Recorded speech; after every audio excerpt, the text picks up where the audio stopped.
Y, y estas áreas definitivamente tienen que saberlo ustedes. Ahora, yo soy el doctor Claver Flores, médico psiquiatra, trabajo allá en el Hospital Rebagliati y el tema que vamos a exponer hoy día es sobre psicopatología de la conciencia. En esta área de la conciencia es muy interesante, que lo vamos a ir definiendo, vamos a hacer las características generales, las alteraciones psicopatológicas de la conciencia. Me están escuchando, ¿no? ¿O hay dificultad? A ver qué nos dice. Se lo escucha bien, doctor. Ya, gracias. Entonces, en psicopatología de la conciencia, vamos a ver que tenemos alteraciones cuantitativas y alteraciones cualitativas. Esta clase la vamos a dividir en dos. Uno va a ser las alteraciones cuantitativas hoy día y el próximo sábado hacemos las alteraciones cualitativas de la conciencia. Entonces hoy día a grandes rasgos vamos a tratar de definir lo que es conciencia, sus características. Después vamos a hablar también sobre las alteraciones cuantitativas, las características de estas alteraciones, en qué casos se pueden presentar. Y va a ser todo una clase donde vamos a poder conversar y de paso ustedes van captando todo lo que podemos encontrar en una alteración de la conciencia. Y esa es parte del examen mental, por si acaso, ¿eh? Conciencia, orientación, atención, definitivamente es parte del examen mental. Así como que en el examen mental también exploramos pensamiento, percepción, memoria, afecto, eh, funciones intelectuales, o sea, vamos a ir poco a poco, para que al final ustedes sean unos expertos haciendo examen mental, que es la base para nosotros, para la psiquiatría, es la base para realizar nuestros diagnósticos presuntivos, nuestros diagnósticos definitivos.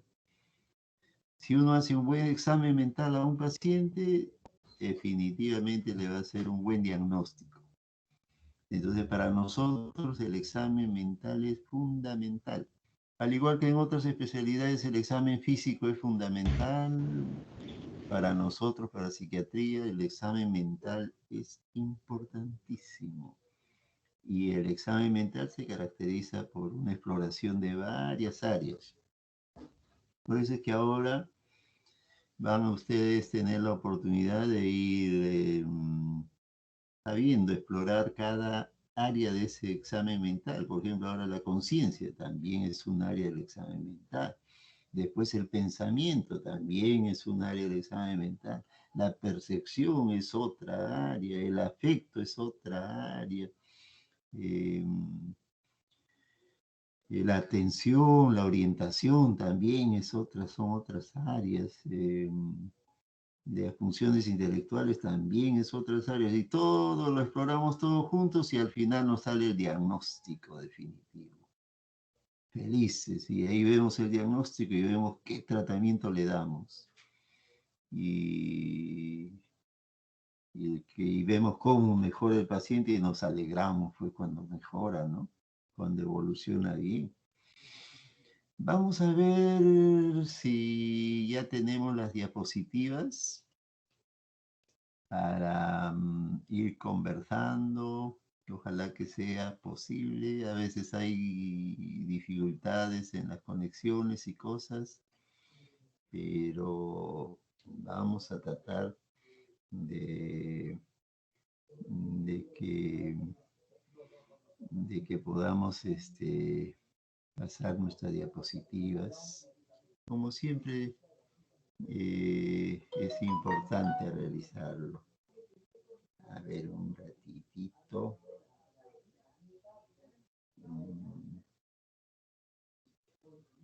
Entonces,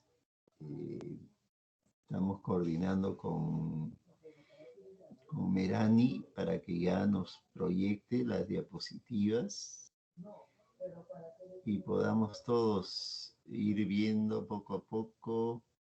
En estas primeras clases ustedes comprenderán que es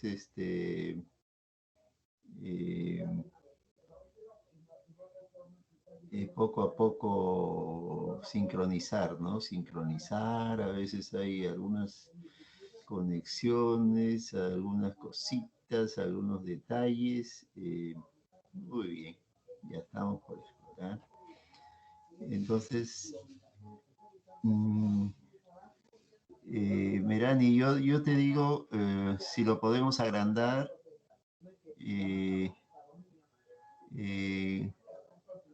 o como gustes, ¿ah? Si quieres, vamos, yo te digo la próxima y vamos pasando las diapositivas.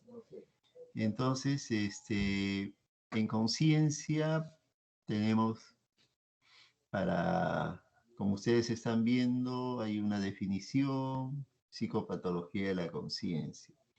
La siguiente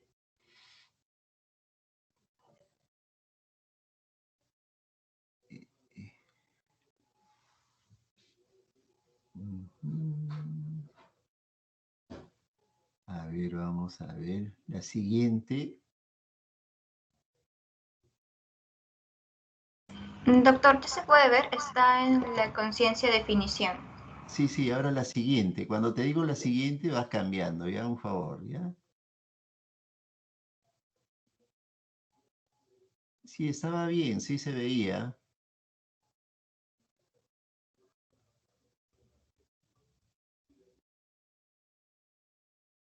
Se ha salido de la Ah, imagen. no se puede ver la pantalla, doctor.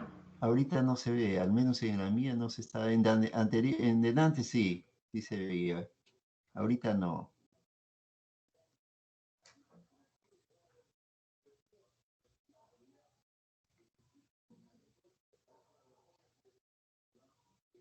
Con tranquilidad, lo vamos a hacer bien, yo estoy seguro. Ahí está, la definición. Cuando te diga la siguiente, entonces vas cambiando, un favor, ¿ya? Entonces, vamos a tratar de definir la conciencia.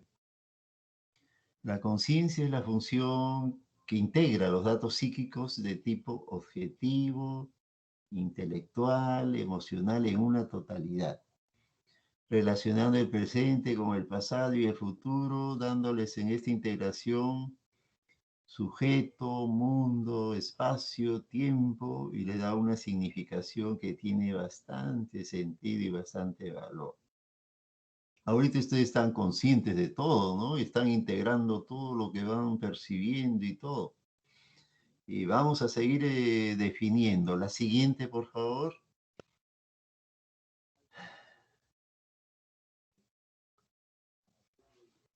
Ahora, cuando hay conciencia, estamos hablando que están lúcidos. Acá ahorita ustedes están lúcidos porque están conscientes.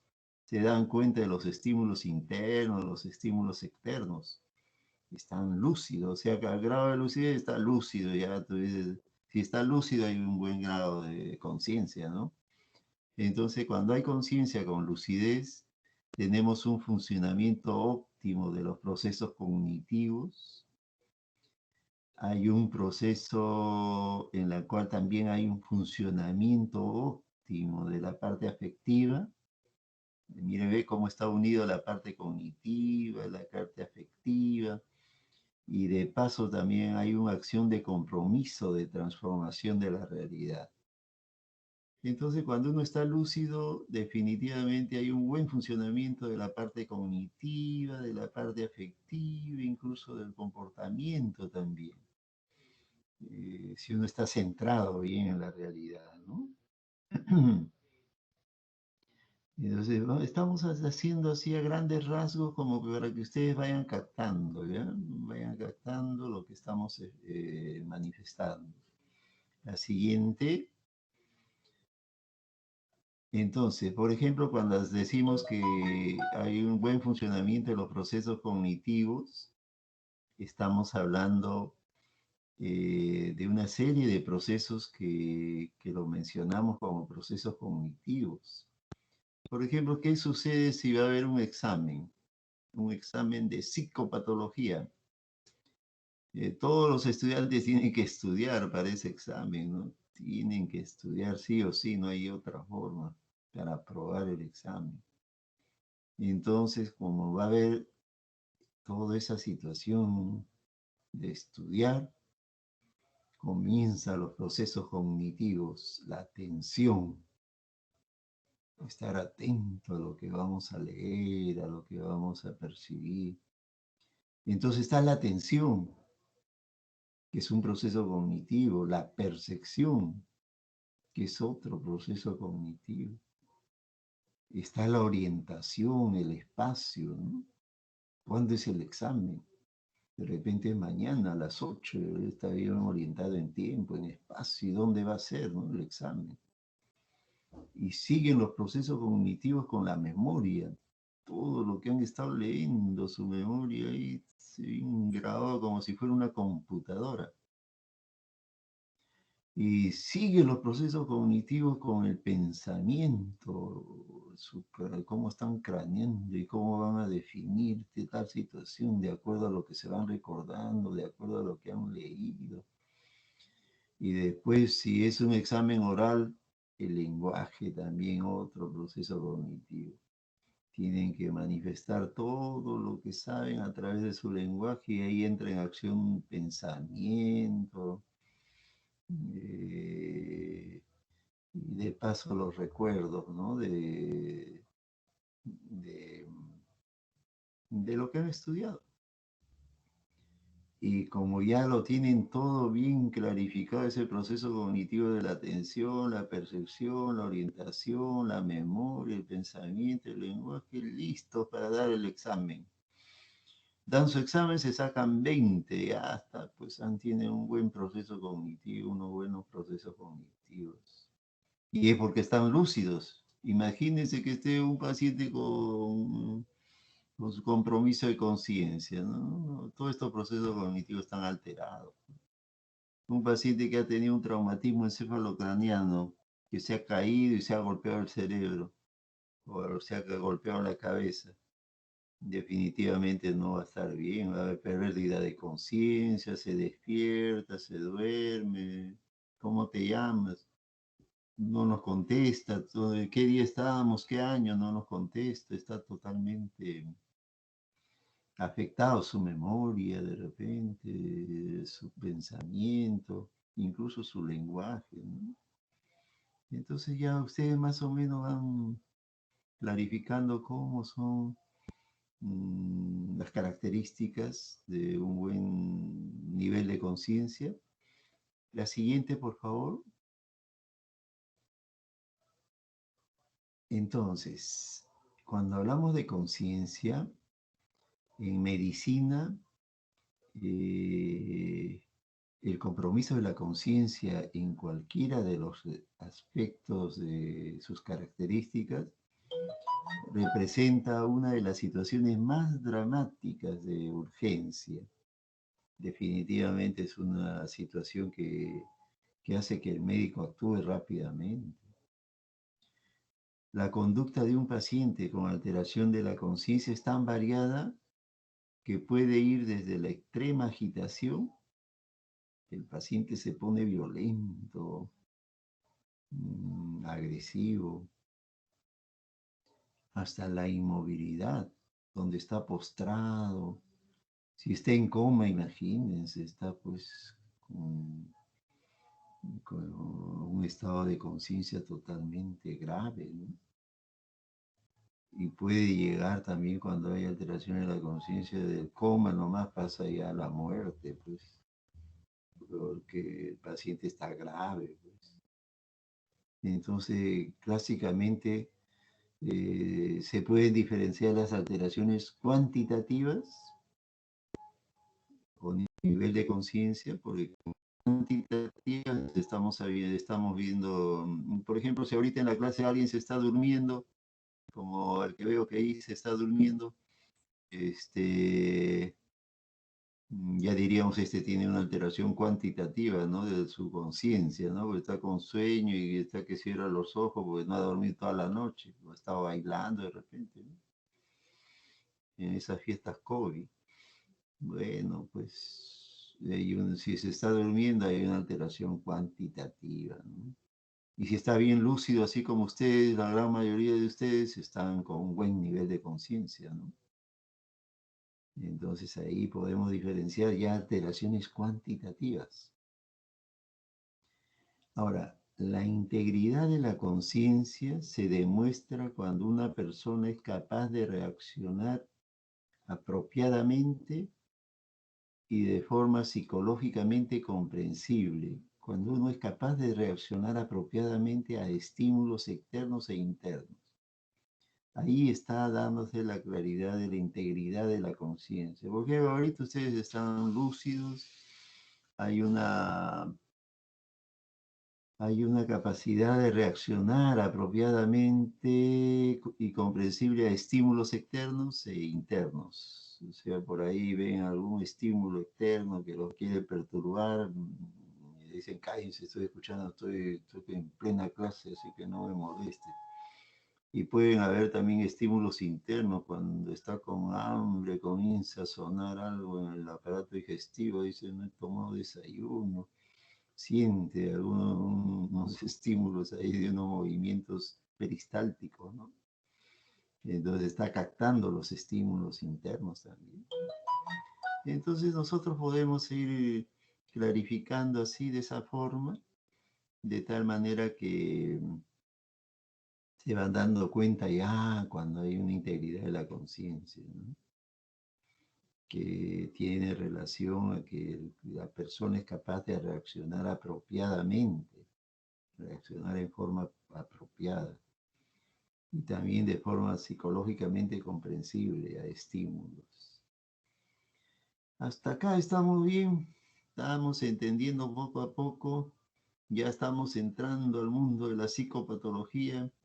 De repente en la anterior clase fue solamente unas definiciones de salud mental, de psicopatología, pero ahora ya estamos entrando de lleno a lo que es psicopatología de la conciencia, de una de las áreas nada más, por si acaso.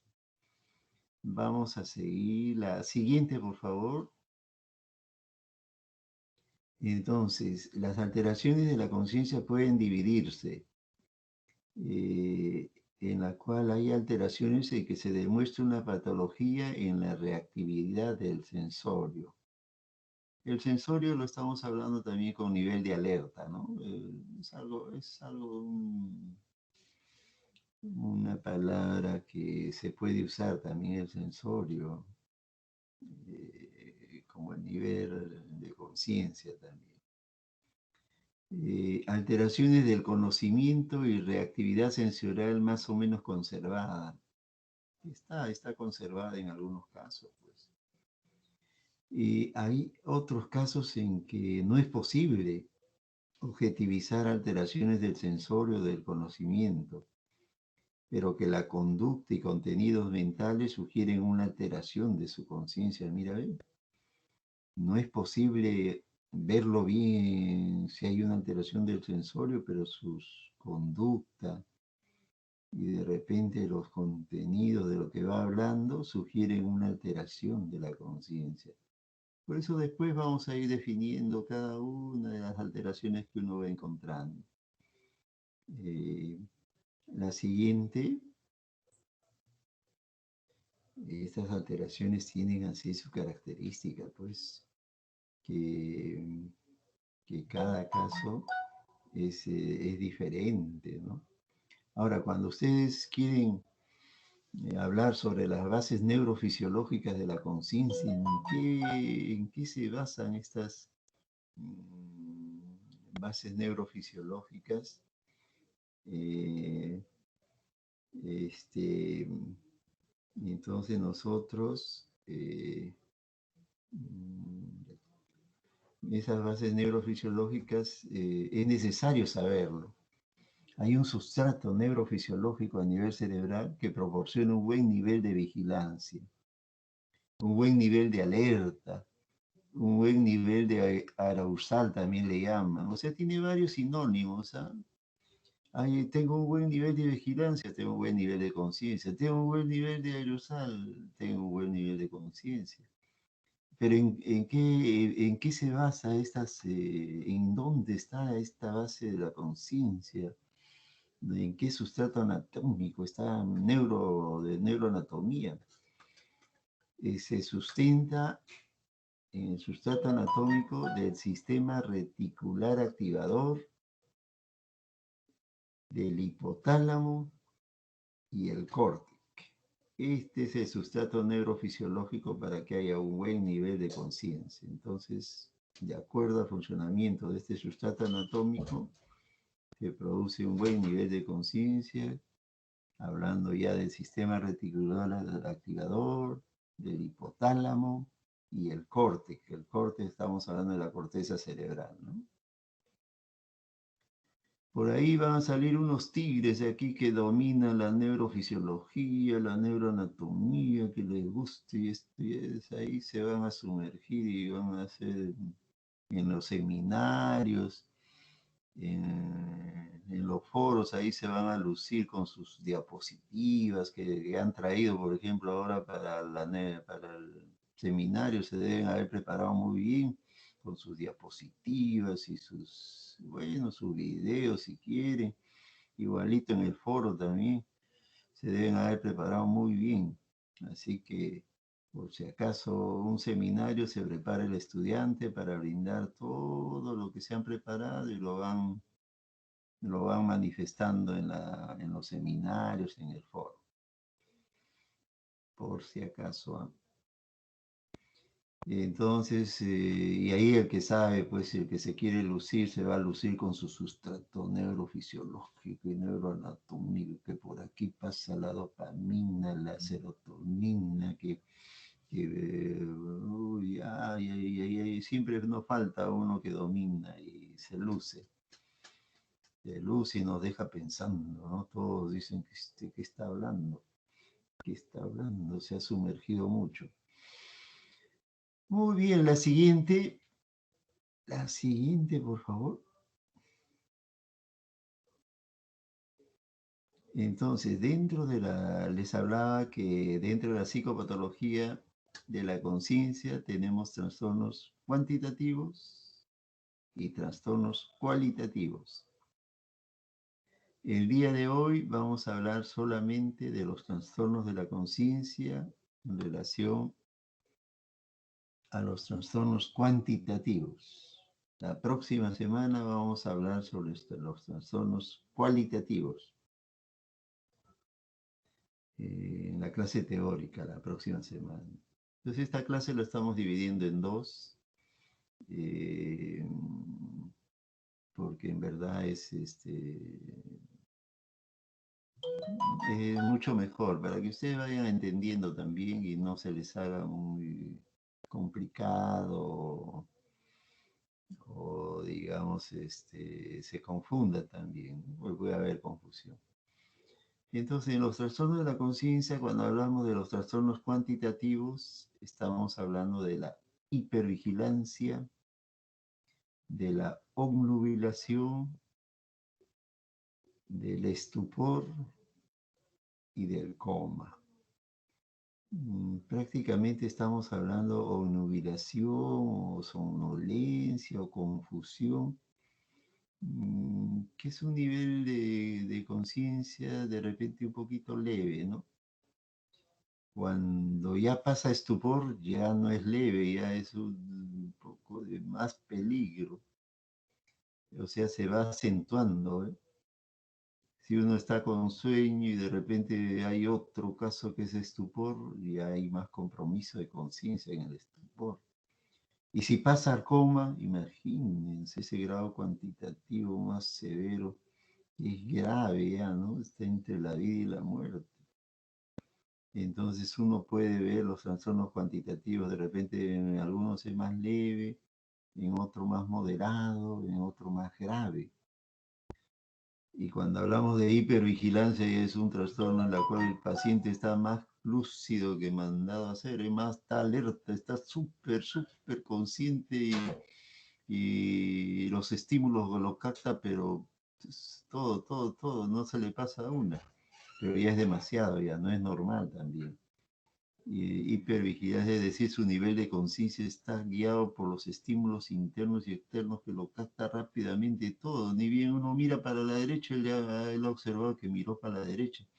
El otro dijo, también escuchó que dijo, el otro, imagínense, vivir en ese, que todos los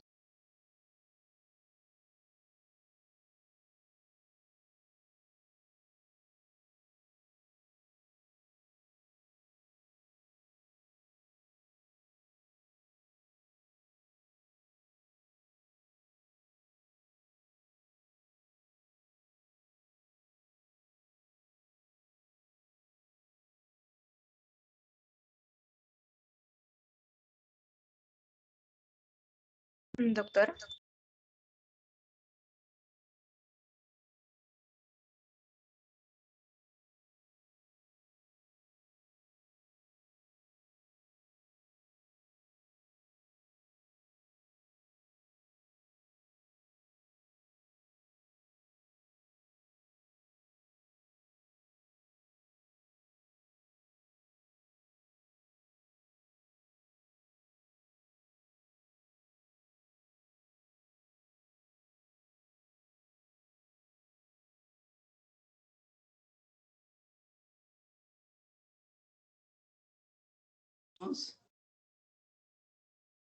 ¿Aló? ¿Me escuchan? Sí, doctor, ahora sí, parece que se le había cortado el audio.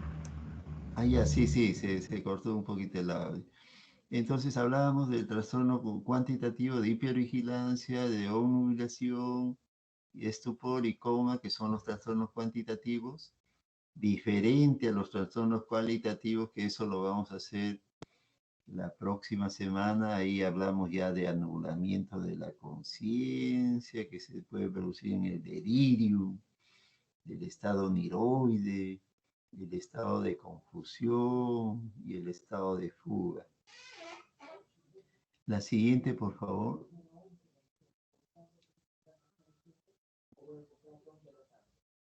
La siguiente.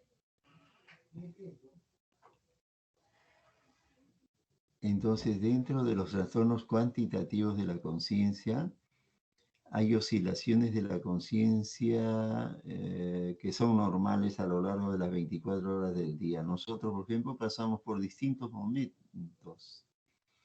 A lo largo de las 24 horas pasamos por distintos momentos que oscilan entre un elevado nivel de vigilancia, un estado, un elevado nivel de vigilia, como ocurre al focalizar nuestra atención en la clase, por ejemplo, estamos con un buen nivel de, elevado nivel de vigilia, ¿no? Estamos atentos a la clase y de repente escuchando lo que dice el docente. Y puede ser ese nivel de vigilancia también escaso o nulo, nivel de vigilancia cuando uno está con sueño, que se está durmiendo, no capta nada, pues, ¿no? Y está que quiere escuchar al profesor, pues le gana el sueño. Entonces hay un escaso o bajo nivel de vigilancia, ¿no? Un nivel de alerta, un nivel de conciencia, ¿no? Entonces nosotros podemos pasar por esos diferentes áreas, pero es normal, ¿no? No es anormal. Uno puede estar cansado, pues, y llega un momento en que uno en plena clase, cuando uno da una clase teórica, por ejemplo, ¿qué sucede?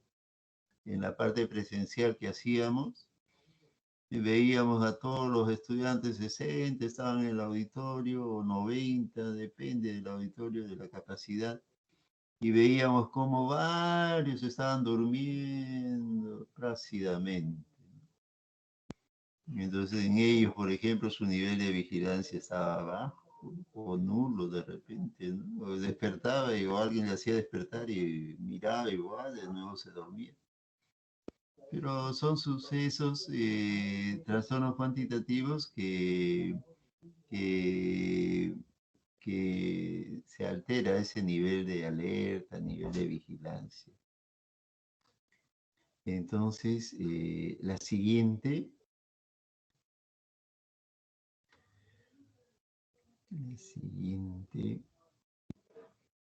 vamos a ir viendo poco a poco. Entonces, y cuando hablamos de los trastornos cuantitativos, hablamos del trastorno del sensorio, ¿no es cierto? Se entiende por sensorio el nivel de alerta y de atención normal.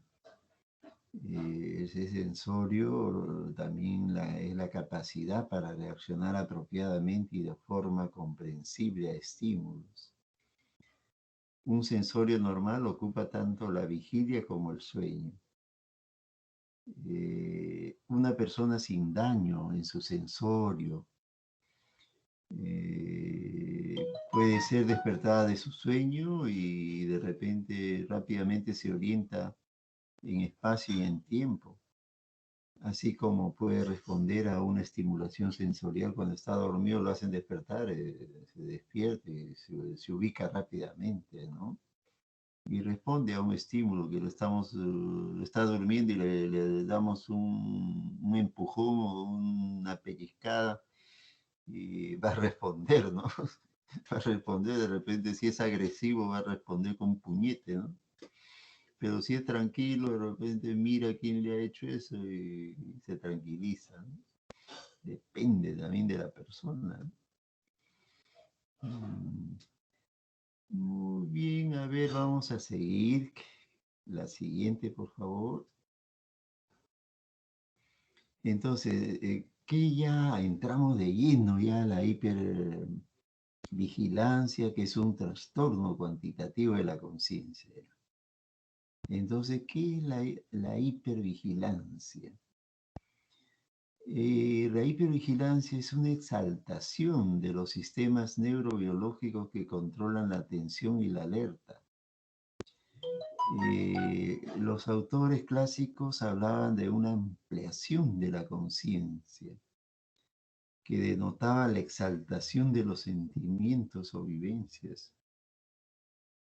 La hipervigilancia, entonces, podemos definirlo como una mezcla de síntomas provenientes de la esfera sensorial, de la esfera motora, de la esfera cognitiva y la esfera afectiva. Imagínense que todo se vuelve acelerado, que está recontra, súper lúcido, que está alerta a todo, no solamente la parte sensorial, sino también motora. O sea, motora hablamos que está en actividad, se mueve a la derecha, a la izquierda, adelante, retrocede. Cognitivo, está atento a todo, está pensando muchas cosas. Y afectiva, que de repente está también acelerado, se ríe, llora, de todo un poco. Entonces, cuando hay hipervigilancia sucede eso, que está alerta a todo. Es diferente, ¿no? Es como si ahorita alguien está escuchando ahorita la clase, pero también está queriendo ver el video que están pasando, y otro que está viendo la televisión, él quiere ver el video, ver la televisión, ve también la clase.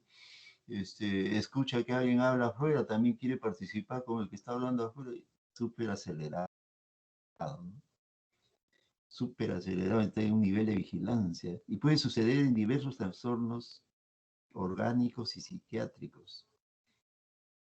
Se vivencia con una claridad de la conciencia como si el sujeto se hubiese liberado de algún freno propio.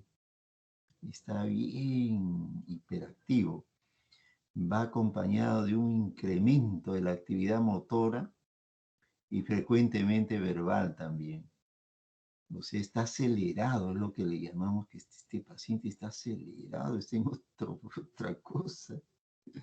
Está que se ríe, que habla mucho, que transmite su alegría y todos nos reímos. Es todo un paciente que está aumentado su actividad sensorial, motora, afectiva. como le decimos, que está en un trastorno de hiperactividad, o una hipervigilancia, ¿no? La siguiente, entonces, la siguiente, por favor.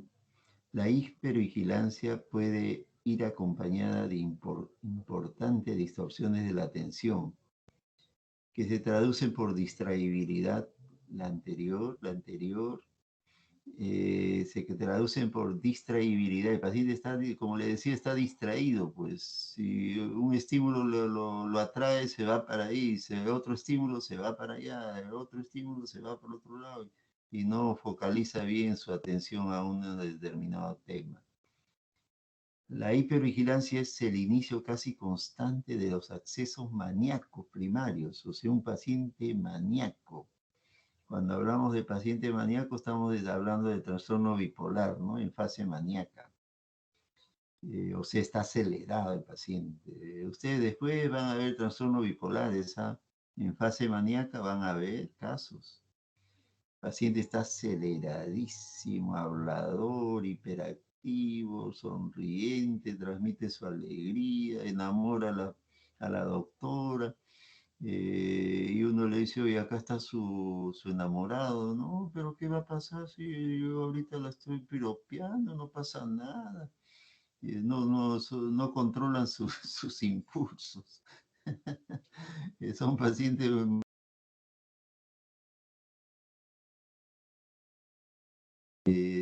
con algunas características que después ustedes lo van a ver a los pacientes maníacos.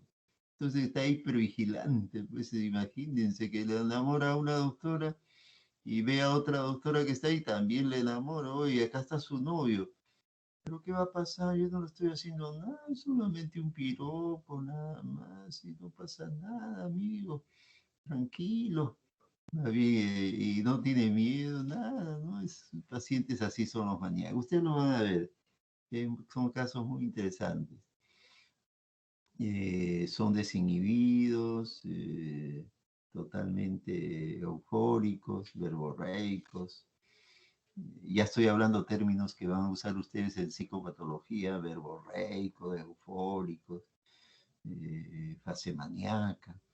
Este, o también se puede presentar secundario a enfermedades somáticas. Puede ir también en algunos casos al inicio de la esquizofrenia, que también es un diagnóstico que vemos nosotros. Puede también ser producido esta hipervigilancia en la intoxicación por drogas alucinógenas, el SSD, el cannabis, etcétera, y drogas estimulantes también, como la cocaína, las anfetaminas. También tengan cuidado con las anfetaminas, ¿sabes? Las anfetaminas son drogas que después lo van a escuchar. Hay personas que les gusta usar anfetaminas, ¿eh? Y con las anfetaminas, de pronto, claro, se estimulan, aparecen, pues que captan todos, son campeones, se sacan 20 y de repente le va muy bien hasta que llega un momento en que ya se hacen dependientes a las anfetaminas y su rendimiento baja, se viene abajo. Pero hay que tener mucho cuidado. Hay algunos que lo utilizan y eso no es bueno. Definitivamente no. Por los riesgos, ¿no? Había un ingeniero que comenzó a usar anfetaminas, era uno de los primeros alumnos de su promoción, por usando anfetaminas, captaba todo, era un super campeón. Y después fue pasando los años, ¿no? Hasta que ya dijo, me he acostumbrado y si no tomo, siento que necesito esa medicación, las anfetaminas. Ya se había hecho dependiente, bajó su rendimiento académico, definitivamente fue toda una desgracia, se tuvo que hospitalizar, todo lo que era brillante se vino abajo por su dependencia de las anfetaminas. O sea, puede ser que ayude en un determinado momento, pero después abajo, se viene abajo, ¿no? Entonces ya saben ustedes la hipervigilancia. ¿Cómo es la hipervigilancia? Que su nivel de conciencia está súper, hiper alerta para todo sitio. La siguiente, por favor. Entonces vamos a seguir ahora sí. Ahora sí nos vamos, como nosotros estábamos hablando, el nivel de vigilancia, el nivel de alerta desde cuando es leve a moderado y a severo. Ese es cuantitativo, pues, ¿no? Algo cuantitativo. ¿Qué se siente cuando hay letargia o somnolencia? Cualquiera de ustedes puede estar ahorita somnoliento, ¿no? Y es algo normal, ¿no? De repente yo estoy cansado, también estoy medio somnoliento, que me quiero dormir. Consiste, la letargia o somnolencia, una dificultad para mantener la alerta y la atención, a pesar de que el sujeto realiza un esfuerzo sostenido. O sea, se le presenta una dificultad para mantener la alerta y la atención. Puede existir una distorsión de la evocación mnésica de la memoria, una distorsión de la memoria, puede haber una ligera desorientación temporoespacial. Generalmente la estimulación verbal o física provoca fluctuaciones de la somnolencia, ¿no? Para alguien que se quiere dormir uno le grita y se despierta, ¿no? O si no le hace un empujoncito o una pellizcadita y se despierta, pues. La somnolencia puede ser producida por alteraciones del sensorio que debe diferenciarse prácticamente de la sensación subjetiva de sueño y también de la dificultad para despertarse, ¿no? Una somnolencia que es producida por el sueño, bueno, es comprensible, pero otro tipo de somnolencia por un golpe de repente ya es otra cosa, ¿no? Pero ya estamos yendo a un terreno que es algo leve, ¿no? Que hay un compromiso de conciencia que es leve, la letargia o somnolencia. La siguiente, por favor. La siguiente pasamos a la obnubilación. ¿Qué es la obnubilación? Cuando la alteración del sensorio es más profunda, o sea, estamos yendo de lo más leve a lo más profundo, no resulta sencillo extraer al paciente de su estado, no con un empujoncito, con una pellizcadita, no despierta. Entonces no resulta sencillo extraer al paciente de ese estado. Ahora, cuando hay una estimulación repetida y vigorosa, el paciente despierta, pero puede estar confuso y desorientado. Y aunque mantiene cierta cooperación, ¿no? Pero está confuso. Con frecuencia se alternan síntomas de excitación e irritabilidad con somnolencia. En estos casos, el paciente puede estar distraíble con distorsiones de la percepción. Puede estar escuchando alucinaciones auditivas y visuales también, puede tener alucinaciones visuales. Entonces vemos que algo está pasando en este paciente, ¿no?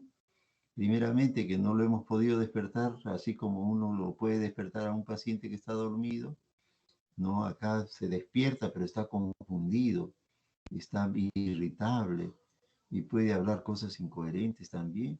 Habla que está alucinando, ¿no? Está nubilado. Ahí vemos ya que en su nivel de conciencia que algo está pasando, que no es normal. La siguiente.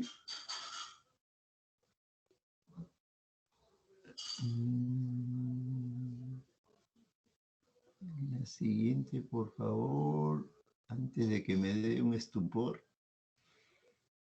La siguiente. Doctor, yo la Sí, cambié. sí, está bien, está bien. La obnubilación, entonces podemos tener la confusión y la desorientación temporoespacial, que puede ser constante. Todas las funciones intelectuales se encuentran seriamente perturbadas en este estadio, aunque el sujeto emite respuestas psicológicas durante la exploración. El paciente responde. En esta obnubilación, el síntoma psicopatológico preponderante es de una confusión, ¿no? Este paciente está confundido. En esta confusión se evidencia una alteración de la conciencia constituida no solamente por su nivel de alerta, sino también por síntomas sensoriales y por síntomas cognitivos, que se está hablando cositas raras, se evidencia en la confusión y está desorientado también. Y entonces ya nos llama la atención, ¿no? No es normal, ¿no? Si, por ejemplo, a cualquiera de ustedes que está durmiendo lo levantamos, lo despertamos, ustedes se van a ubicar en espacio, en tiempo y van a hablar en forma coherente. Pero un paciente que comienza en ese momento se despierta y está medio confundido, medio hablando cosas que no tienen sentido, decimos, ah, no, acá hay algo que no está bien. Hay un compromiso de conciencia que puede ser una obligación. Porque está respondiendo a estímulos, pues. Responde a estímulos verbales o a estímulos físicos. Ahora, si podemos ir a lo más, estamos yendo de lo más leve, como un estado de somnolencia, un estado de nubilación, vamos a ir a los casos más graves. Más graves de este estado de nubilación. La siguiente, por favor. Vamos a entrar al estupor. Habrán escuchado ustedes estado de estupor. Cuando un paciente está en estupor, se utiliza para describir a los pacientes que solo son capaces de alcanzar un ligero estado de alerta mediante estímulos potentes. O sea, le peñiscamos todo y el paciente no despierta. Estamos pasando visita a las 8 de la mañana y vemos un paciente que está dormido y yo le digo, y a ver, el estudiante tal, hazlo despertar. Lo sacude, lo mueve, le peñizca, lo estimula físicamente, nada, no despierta. Entonces ya nos ponemos nosotros en alerta, ¿no? Este paciente no está despertando, llamamos a la enfermera, ¿qué está pasando con este paciente? ¿Está despierto? ¿Le han puesto algún medicamento? ¿Lo han hecho dormir? ¿Qué ha pasado? No hay respuesta a estímulos. eh, pero de ahí seguimos estimulando y de repente comienza a responder, que puede ser a respuestas que nos dice con incoherencias o palabras no entendibles. O sea, está respondiendo a esos estímulos potentes que hemos hecho para que despierte un poco. Y despierta, pero no despierta lúcidamente. Sino que puede responder con palabras media difícilmente de entender y nuevamente se duerme. Los contenidos de la conciencia en estos casos son inexplorables, siendo el signo más llamativo el de la inmovilidad. El paciente está echado en decúbito dorsal, durmiendo, no colabora, está inmóvil. Y este estado se considera un estado de un antecedente inmediato al coma, ¿no? Después del estupor sigue el coma, que el coma ya es el más grave, ¿no? Entonces, tradicionalmente el estupor se podría decir que hay una disminución de la actividad de las funciones intelectuales, acompañada de un aire de asombro o indiferencia. El paciente permanece en decúbito dorsal, que puede responder a estímulos, responde a estímulos dolorosos o a estímulos físicos, a estímulos verbales, pero con mucho esfuerzo, ¿no? Entonces, pero que nos llama la atención. Ahora, el estupor tiene que usted que tener en cuenta que hay diferentes tipos de estupor. Hay un estupor orgánico que puede ser producida por un traumatismo encefalocraniano, un accidente vehicular y que se golpea la cabeza, todo el paciente entra en estado de estupor, puede tener fractura de cráneo, entonces hay un estupor orgánico, porque el paciente está en decúbito dorsal, no responde a estímulos, responde levemente a estímulos, pero hay de fondo una causa orgánica, ¿no? Que puede haber un daño cerebral. En psiquiatría existen también. Eso es lo característico de un estupor de tipo psiquiátrico. Existen estupores psiquiátricos. Imagínense eso. El estupor de la esquizofrenia catatónica, el estupor de la melancolía, que se presente en psiquiatría. En psiquiatría son característicos, así, a veces del estupor de esquizofrenia catatónica, de la melancolía, y puede haber así por cuadros clínicos psiquiátricos, sin necesidad de que haya habido un accidente automovilístico o algo. De pronto el paciente está estuporoso, echado, sin moverse, pero mirándonos de repente todo lo que hacemos, pero no nos habla, no nos dice nada, está callado, no quiere tomar su desayuno, no acepta las pastillas, todo está echado, mirándonos. La siguiente, por favor. Entonces, en psiquiatría existen 3 patologías en las cuales podemos encontrar estados de estupor. En la melancolía, como les decía, puede haber, porque la melancolía es una depresión endógena, el paciente está tan deprimido que está en decúbito dorsal, mirando, no quiere participar en nada, no quiere hablar, no quiere comer. La esquizofrenia catatónica también es un paciente ya con una alteración mental, de un tipo de esquizofrenia, así como hay esquizofrenia paranoide, hay una esquizofrenia catatónica. Y estos pacientes con esquizofrenia catatónica, que pueden estar en estupor también, y son característicos sus signos, a veces tienen un signo de que le llaman la flexibilitis seria, en la cual a este paciente con esquizofrenia catatónica uno le levanta la mano y el paciente se queda con la mano levantada. Y venimos después de 3 horas, el paciente sigue con la mano levantada. Lo ponemos en una posición diferente a la normal y él se pone en esa posición. Venimos después de 3 horas, sigue en esa posición. Entonces es la flexibilitis seria en esos casos y es un signo de una esquizofrenia catatónica también. Entonces, hay otro tipo de estupor también que se presenta en la histeria, que puede haber pacientes histéricos que presentan estupor. Entonces, cuando a ustedes le preguntan, ¿en psiquiatría hay diferentes tipos de estupor psiquiátrico? Sí, hay, que podemos preverlo en los casos de melancolía, que puede haber en la esquizofrenia catatónica y puede producirse en la histeria. Y estos pacientes no han tenido accidente automovilístico, ni han tenido golpes en la cabeza, ni nada por el estilo, es solamente alteración psiquiátrica. Entonces, se define el estupor como la suspensión extrema de los movimientos voluntarios, de la mímica. Esta queda fijada en una misma expresión, el paciente no colabora en nada, está echado, no responde, no quiere tomar, negativista totalmente, mutista.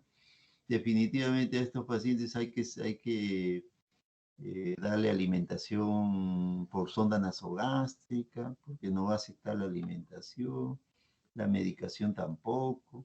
Entonces ya reciben un tratamiento diferente y a veces también cuando llegan a emergencia el médico dice, oye, esto no es un trastorno neurológico porque no se ha golpeado, no ha habido accidente, algo más debe ser, que lo vea el psiquiatra para descartar algún problema psiquiátrico.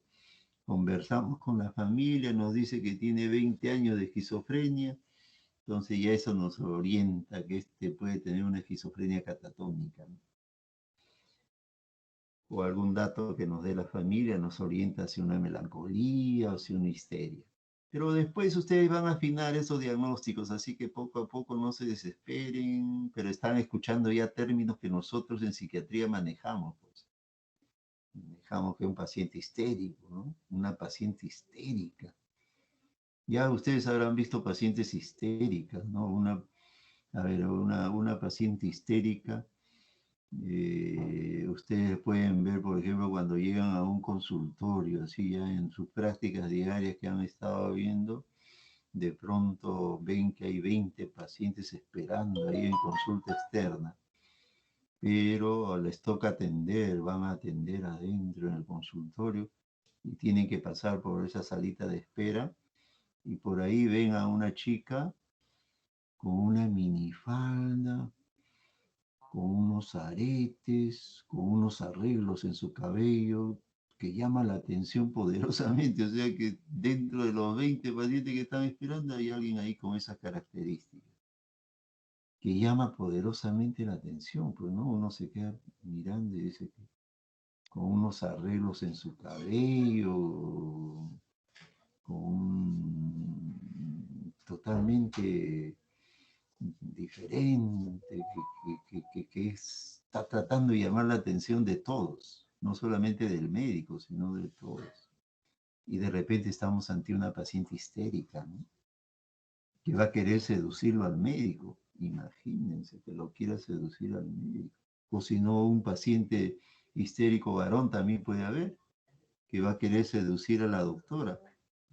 Entonces hay características de esa forma que después ya ustedes van a ver qué cosa es un paciente histérico, qué cosa es una paciente histérica que son manipuladoras, ¿ah? Y cuidado también. Después ya les contaremos qué sucede a veces con estas pacientes.